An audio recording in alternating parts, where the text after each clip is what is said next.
మొదటిసారి దేశ విభజనకి సంబంధించి ఆనాడు జరిగింది భారత్ పాక్ అయితే, ఈనాడు దేశాన్ని ముక్కలు ముక్కలు చేయడానికి జరుగుతున్న ప్రయత్నానికి తెలుసో తెలియకో కాంగ్రెస్ పార్టీ సపోర్ట్ చేస్తోంది.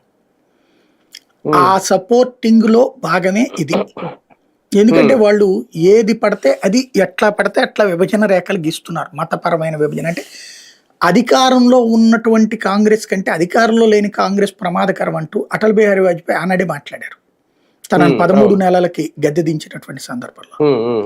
హ్మ్. అది ఇక్కడ నిరూపిస్తోంది.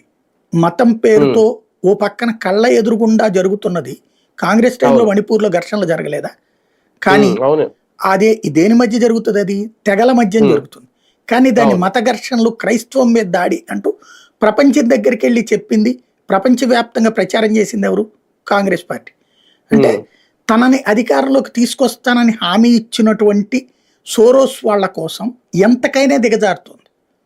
ఏ స్థాయిలో దిగజారుతోందంటే, చైనా, భారత్ వార్ జరుగుతున్నప్పుడు చైనా వాళ్ళకి దెబ్బ కొట్టేటందుకోసం ఘాతుక్ టీమ్ అని మనదుంది.